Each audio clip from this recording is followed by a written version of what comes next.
ಎಲ್ಲರಿಗೂ ನಮಸ್ಕಾರ. ಇದು ಪ್ರವಾಸಿ ಪ್ರಪಂಚದ ಟ್ರಾವೆಲ್ ಬುಲೆಟಿನ್. ನಾನು ನಿಸರ್ಗ. ಈಗ ಹೆಡ್ಲೈನ್ಸ್.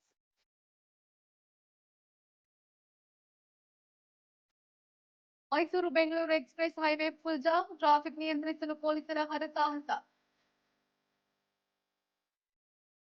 ಬಿಹಾರ ಪ್ರವಾಸೋದ್ಯಮದಲ್ಲಿ ಅಡ್ವೆಂಚರ್ ಹವಾ ಶುರು, ಕ್ಲಿಫ್ ವಾಕ್ ನಿರ್ಮಾಣಕ್ಕೆ ಸರ್ಕಾರದ ಸಿದ್ಧತೆ. ಮಲಿನಗೊಳ್ಳುತ್ತಿರುವ ದೇವಭೂಮಿಯ ಪಾವಿತ್ರ್ಯ, ಮೌಲ್ಯ ಮರೆತ ಪ್ರವಾಸಿ ಲೋಕಕ್ಕೆ ಅಧಿಕಾರ. ಲಡಾಖ್ನಲ್ಲಿ ತಲೆ ಎತ್ತಲಿದೆ ಹೈ ಆಲ್ಟಿಟ್ಯೂಡ್ ಗಾರ್ಡನ್, ಯೋಜನೆಯ ಸಂಪೂರ್ಣ ಮಾಹಿತಿ ನೀಡಿದ lieutenant governor. Mysuru Bengaluru express highway ನಿರ್ಮಿಸಿದ ಉದ್ದೇಶ ಎರಡೂ ನಗರಗಳ ನಡುವಿನ ಪ್ರಯಾಣ ಸಮಯವನ್ನ ಕಡಿತಗೊಳಿಸುವುದಕ್ಕೆ. ಆದರೆ ಈ ಎಕ್ಸ್‌ಪ್ರೆಸ್ ಹೈವೇಯಲ್ಲಿ ಪ್ರಯಾಣಿಕರ ಪರದಾಟ ಪಡುತ್ತಿರುವುದು ಅಷ್ಟಿಷ್ಟಲ್ಲ. ಮೇ ಪ್ರಾರಂಭದಲ್ಲೇ ರಜಾ ದಿನಗಳು ಇರುವ ಕಾರಣ ಎಂಜಾಯ್ ಮಾಡಲು ಜನರು ಪ್ರವಾಸ ಹೊರಟಿದ್ದಾರೆ. ಇದರಲ್ಲಿ ಅನೇಕರ ಹೆಜ್ಜೆ ಸಾಂಸ್ಕೃತಿಕ ರಾಜಧಾನಿ ಕಡೆಗೆ ತಿರುಗಿರೋದು ಸಮಸ್ಯೆಗೆ ದಾರಿಯಾಗಿದೆ. ಶುಕ್ರವಾರ ಸಂಜೆ ಹಿಂದೆಂದೂ ಕಾಣದ ಟ್ರಾಫಿಕ್ ಅನ್ನ ಮೈಸೂರು ಕಂಡಿದೆ ಎಂದು ವರದಿಗಳು ತಿಳಿಸಿದೆ. ನಗರದ ಪ್ರವೇಶದಲ್ಲೇ ಇರುವ ಸಿಗ್ನಲ್ನಿಂದ 3 ರಿಂದ 4 ಕಿಲೋಮೀಟರ್ ಟ್ರಾಫಿಕ್ ಜಾಮ್ ಆಗಿತ್ತು. ಈ ಎಲ್ಲಾ ವಾಹನಗಳನ್ನ ನಿಯಂತ್ರಿಸಲು ಟ್ರಾಫಿಕ್ ಪೊಲೀಸರು ಹರಸಾಹಸ ಪಟ್ಟಿದ್ದಾರೆ. ಟ್ರಾಫಿಕ್ ಜಾಮ್ ದೃಶ್ಯ ಸಾಮಾಜಿಕ ಜಾಲತಾಣದಲ್ಲಿ ಫುಲ್ ವೈರಲ್ ಆಗಿದ್ದು, ಏ ಕ್ಯಾ ಸೀನ್ ಹೇ ಅಂತಿದ್ದಾರೆ ನೆಟ್ಟಿಗರು.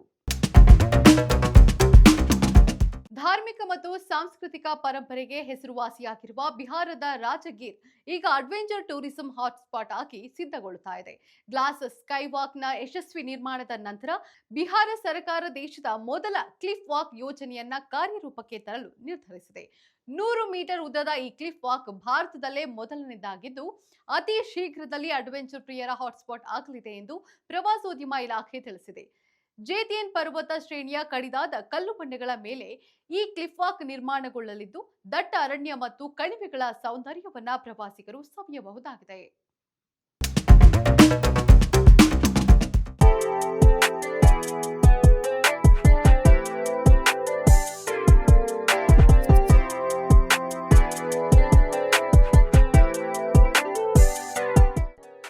ನಗರವು ಅರೇಬಿಯನ್ ಸಮುದ್ರದ ದೋಣಿ ಅಥವಾ ನೌಕೆಗಳ ತಯಾರಿಕೆಗೆ ಜಗತ್ ಪ್ರಸಿದ್ಧವಾಗಿದೆ. ಇಂದಿಗೂ ಇಲ್ಲಿ ಪ್ರಾಚೀನ ಪದ್ಧತಿಯಲ್ಲೇ ಮರದ ಬೃಹತ್ ನೌಕೆಗಳನ್ನ ಕೈಯಿಂದಲೇ ನಿರ್ಮಿಸಲಾಗುತ್ತದೆ. ಈ ನೌಕೆಗಳು ಹಿಂದೂ ಮಹಾಸಾಗರದಲ್ಲಿ ವ್ಯಾಪಾರಕ್ಕಾಗಿ ಸಾವಿರಾರು ವರ್ಷಗಳಿಂದ ಬಳಕೆಯಾಗ್ತಾ ಇದೆ. ಸೂರ್ ನಗರಕ್ಕೆ ಹತ್ತಿರವಿರುವ ರಾಸ್ ಅಲ್ ಜಿಂಜಾ ಎಂಬ ಪ್ರದೇಶವು ಅಳಿವಿನಂಚಿನಲ್ಲಿರುವ ಹಸಿರು ಕಡಲಾಮೆಗಳ ಸಂತಾನೋತ್ಪತ್ತಿಗೆ ಪ್ರಸಿದ್ಧವಾಗಿದೆ. ಸಾವಿರಾರು ಮೈಲಿ ದೂರದಿಂದ ಬರುವ ಕಡಲಾಮೆಗಳು ಇಲ್ಲಿನ ಮರಳಿನಲ್ಲಿ ಮೊಟ್ಟೆ ಇಡುವುದನ್ನ ನೋಡಲು ಪ್ರವಾಸಿಗರು ಹೆಚ್ಚಿನ ಸಂಖ್ಯೆಯಲ್ಲಿ ಬರ್ತಾರೆ. ಇಲ್ಲಿನ ಅಲ್ ಐಜಾ ದೀಪಸ್ತಂಭವು ನಗರದ ಐಕಾನಿಕ್ ಗುರುತು. ಈ ದೀಪಸ್ತಂಭದ ಸುತ್ತಮುತ್ತಲಿನ ಹಳೆಯ ಮಾದರಿಯ ಮನೆಗಳು ಮತ್ತು ನೀಲಿ ಸಮುದ್ರದ ನೋಟವು ನಿಮಗೆ ಯಾವುದೋ ಹಳೆಯ ಕಾಲದ ಸಿನಿಮಾದ ದೃಶ್ಯದಂತೆ ಭಾಸವಾಗುತ್ತದೆ. ಹಾಗಾದ್ರೆ ಸೂರ್ ಎಲ್ಲಿದೆ?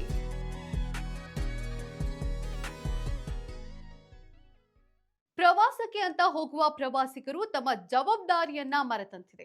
ದೇವಭೂಮಿಗೆ ಭೇಟಿ ನೀಡಲು ಈ ಸೀಸನ್ ದಿ ಪರ್ಫೆಕ್ಟ್ ಟೈಮ್. ಉತ್ತರಾಖಂಡದಲ್ಲಿ ಈಗ ಪ್ರವಾಸೋದ್ಯಮ ಜಾತ್ರೆ ಅಂದ್ರೆ ತಪ್ಪೇ ಇಲ್ಲ. ಆದ್ರೆ ಈಗ ದೇವಭೂಮಿಯ ಪಾವಿತ್ರ್ಯ ಹಾಳಾಗುತ್ತಿದೆ ಎಂಬ ಮಾತು ಕೇಳಿ ಬರ್ತಾ ಇದೆ. ಲಕ್ಷಾಂತರ ಪ್ರವಾಸಿಗರು ಭೇಟಿ ನೀಡಿರುವ ಮಸ್ಸೂರಿಯ ಕೆಂಪ್ಟಿ ಜಲಪಾತ ಈಗ ಸಂಪೂರ್ಣ ಮಲಿನಗೊಂಡಿದೆ. ಇದಕ್ಕೆ ಕಾರಣ ಪ್ರವಾಸಿಗರ ಬೇಜವಾಬ್ದಾರಿತನ. ಪ್ಲಾಸ್ಟಿಕ್ ಬಳಕೆ ಬಗ್ಗೆ, ಸ್ವಚ್ಛತೆಯ ಬಗ್ಗೆ ಸರ್ಕಾರ ಮತ್ತು ಸ್ಥಳೀಯ ಸಂಸ್ಥೆಗಳು ಎಷ್ಟೇ ಜಾಗೃತಿ ಮೂಡಿಸಿದ್ರೂ ನಮ್ಮ ಜನ ಮಾತ್ರ ಡೋಂಟ್ ಕೇರ್ ಅಂತ ಇರೋದು ನೋವಿನ ಸಂಗತಿ.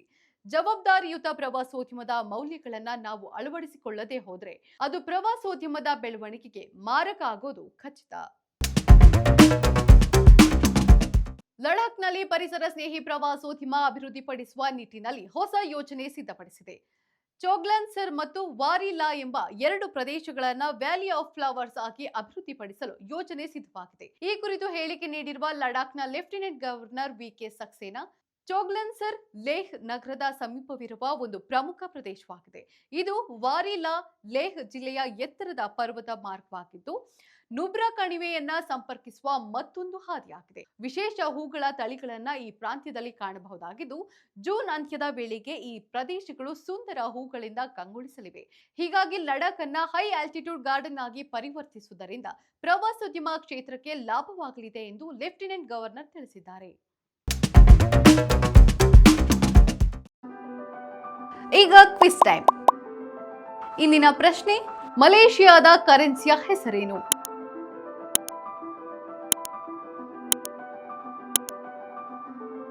ಸರಿಯಾದ ಉತ್ತರವನ್ನ ಕಮೆಂಟ್ ಮಾಡಿ ತಿಳಿಸಿ.